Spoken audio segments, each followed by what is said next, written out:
चलिए सभी अपने दर्शकों को नमस्ते, प्रणाम, सलाम, जोहार, जय हिंद। आज हमारा विषय है मल्टीपल डिसेबिलिटी, बहुत दिव्यांगता। बहुत दिव्यांगता के बारे में जानिए। बहुत दिव्यांगता किसे कहते हैं? जब एक या एक से अधिक दिव्यांगता से व्यक्ति ग्रसित हो तो उसे बहुत दिव्यांगता कहा जाता है, मल्टीपल डिसेबिलिटी। इसमें कितने प्रकार होते हैं आप यहाँ देख सकते हैं। Types of MD multiple disability. Speech and I हो सकता है वह व्यक्ति, बच्चा बोलने से संबंधित समस्या हो और आंख से भी संबंधित समस्या हो। Speech and I. ID and H I वह इंटेलेक्चुअल डिसेबल भी हो सकता है और हियरिंग इम्पेयर्ड भी हो सकता है। आईडी एंड आई वह इंटेलेक्चुअल डिसेबल हो सकता है और आंख का भी समस्या हो सकता है। सीपी एंड आईडी, अब ये डिसेबल पॉलिसी इसके पहले क्लास में मैंने बताया था, प्रमस्तिष्क का पक्षाघात से भी ग्रसित हो सकता है और इंटेलेक्चुअल डिसेबल भी हो सकता है, बौद्धिक दिव्यांग भी हो सकता है। LC and HI locomotor disability, जिसको गामक क्षमता कहते हैं, चलने संबंधी समस्या। तो लोकोमोटर डिसेबिलिटी के साथ साथ हियरिंग इम्पेयर्ड, सुनने संबंधी समस्या भी बच्चे में हो सकता है। और ID with LC intellectual disable के साथ साथ लोकोमोटर डिसेबिलिटी भी हो सकता है।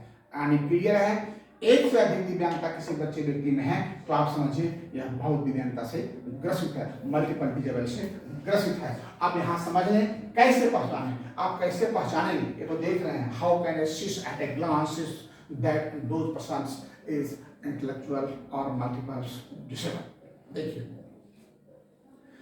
इसमें होता यह है कि इसकी शारीरिक विकास धीरे धीरे होता है और प्रक्रिया धीरे धीरे होता है। इसको शरीर में ऐंठन, गर्दन में ऐंठन, हाथ में जकड़न रहता है। इसको शौच नियंत्रण का अभाव होता है। यानी ऐसे लोगों को कई एक मतलब में, कई एक बच्चों में आपका बॉयल ब्लैडर कंट्रोल नहीं होता, पेशाब पखाने का कंट्रोल नहीं होता है, वो जहाँ तहाँ कर देता है। कुछ बच्चों को निगलने खाने संबंधी प्रॉब्लम होता है। होता क्या है कि बच्चे खाएंगे, अगर उनको देंगे खाएंगे वो बोल नहीं पाते हैं, तो ये हो सकता है कि जो खाने की नली है उससे श्वसन की नली में चला जाए और श्वसन में जाएगा और बकायदा डेथ भी हो सकता है। ऐसा हुआ है, जीवन में ही हुआ है। तो इसलिए हुआ है क्योंकि उसको प्रॉपर वेल ट्रेन पर्सन की जरूरत है। थोड़ी सी गलती होगी, अनहोनी की गलती हो जाएगी, अनहोनी में देर नहीं होगा। ए आसानी से देखने, सुनने, समझने, स्पर्श, गंध, स्वाद में इनको इंटरेस्ट नहीं आता है। यानी वो सुन करके बता नहीं सकते कि कैसा स्मेल है, खट्टा है, मीठा है, तीता है, जो भी है। या उनको अगर चुट्टी उट्टी वगैरह भी काटोगे थोड़ा बहुत या पीटोगे भी तो उनको जल्दी उतना अनुभव नहीं होगा। साथ ही साथ क्या है कि उनको चलने कहोगे तो चलने समझ में नहीं आ रहा है, अगर हल्का पुश करोगे तो गिर भी सकते हैं वो। इसके साथ क्या है कि ये उन नए कौशलों को नहीं सीख पाते, नए चीजों को नहीं सीख पाते। क्यों नहीं सीख पाते? क्योंकि इनमें कौशल प्रॉब्लम होता है, इनके साथ स्किल प्रॉब्लम होता है, उनका फाइन मोटर डेवलप नहीं होता है, जिसके कारण उनको ट्रेनिंग देने में समस्या होती है और उसको धीरे धीरे फिजियोथेरेपी के द्वारा कुछ सुधार किया जा सकता है। बहुत दिव्यांगता से ग्रसित बच्चे अपने भावनाओं को नियंत्रण नहीं कर पाते हैं। मतलब उनको कोई तकलीफ होगा तुरंत रोएंगे, चिल्लाएंगे। उनमें भावना तो है ना, इमोशन तो है, वो इमोशन को प्रकट करते हैं। जैसे छोटा बच्चा है, अगर कोई दिक्कत होगा तो रोने लगता है, कोई परेशानी हो, प्रकट नहीं कर पाता, बोल नहीं पाता, लेकिन वो अपना हाव भाव से दिखाता है। कई बच्चों में कुछ सामान को उठा करके फेंक देने या सेल्फ इंजूरियस बिहेवियर भी कोई बच्चे हो जाते हैं।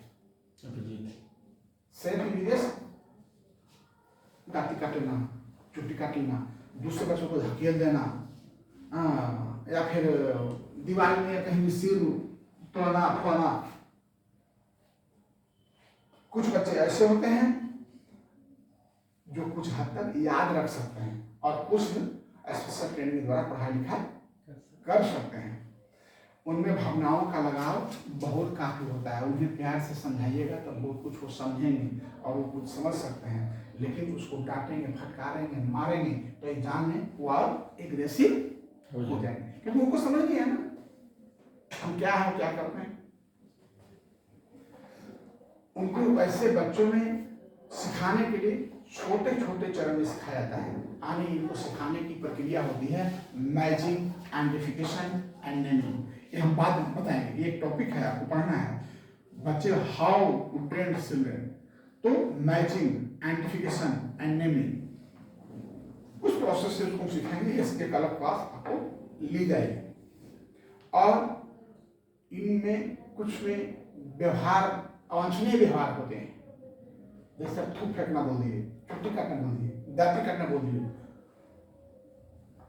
बॉडी रॉकिंग करना, आई पॉकिंग करना, फिंगर पॉकिंग करना, लाइक दैट करना, ये सब जो अनरिजर्व बिहेवियर ऐसे बच्चों में हो जाते हैं, इसलिए हो जाते हैं कि अपने आप को वो एलोन समझते हैं और उनकी जो नर्वस सिस्टम प्रॉब्लम होती है, जिसके कारण डिफरेंट प्रकार के बिहेवियर उनके साथ हो जाता है। और जब एक बिहेवियर को आप प्रशिक्षण देकर के डाउन करना चाहेंगे तो कोई अन्य दूसरा बिहेवियर ज़्यादा बढ़ सकता है, लेकिन आपको ध्यान देना होगा ट्रेनिंग पीरियड में कि उस बच्चा का बिहेवियर हम एक को शांत कर रहे हैं तो दूसरा बढ़े नहीं। इसके बाद इनको सिखाने के लिए ऐसा नहीं कि हम इंग्लिश पढ़ा देंगे, हिंदी पढ़ा देंगे, किसी कौशल को सिखा रहे हैं। मान लीजिए इसको शर्ट ही पढ़ना सिखाना है तो पहले शर्ट पढ़ना सिखाना। ये नहीं कि एक ही बार शर्ट पढ़ना सिखा दिया, पैंट पढ़ना सिखा दिया, जूता मोजा सिखा दिए, तो ना जूता मोजा सीखेगा, ना शर्ट पढ़ना सीखेगा, ना पैंट पढ़ना सीखेगा, ना कंघी करना सीखेगा। एक बार में एक स्किल।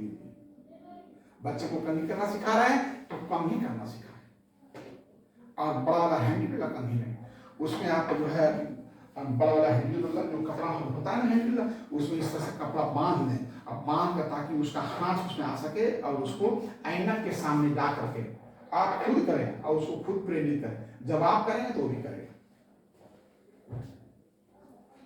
सीखने का प्रोसेस है, कोई देख करके सीखते हैं, कोई सुन करके सीखते हैं। तो ये देख करके सीखने की प्रक्रिया है, जिसको कहते हैं नकल, और बच्चे नकल से ज्यादा सीखते हैं। साथ में है इनमें और सारी आपस में बात करने, संप्रेषण यानी आपस में बात करने की समस्या उत्पन्न होता है।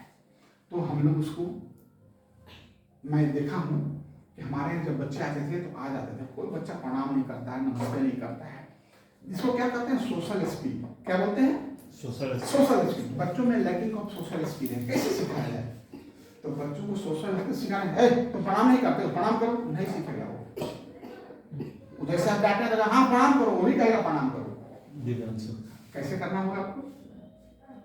बच्चे जब आए या मिल जाए, नमस्ते, जहां 10 बार आप कर दिए नमस्ते नमस्ते, अभी चलिए हम चलेंगे बच्चा नमस्ते, तो ये क्या है? बच्चे जो है ना, teacher is a model. Teacher क्या होता है? आप जो टीचर से बच्चे सीख सकते हैं, उसके मॉडल से, उसके रूप और उसके गुण, उसके कार्य, उसके व्यवहार, उसके प्रैक्टिस से वो बड़ा ही इफेक्टिव और बहुत जल्द सीख सकते हैं। अब कंक्लूजन में हम आ जाते हैं। आज का हमारा जो टॉपिक था MD, मल्टीपल डिसेबिलिटी, बहु दिव्यांगता किसे कहते हैं बता दिया। एक या एक से अधिक दिव्यांगता से जो ग्रसित हो उसे बहु दिव्यांगता कहते हैं। टाइप्स ऑफ MD आपको मैंने पूर्ण बता दिया। कैसे पहचाने, हाउ आइडेंटिफाई, वो भी मैंने बता दिया। बाकी जय हिंद, जय भारत।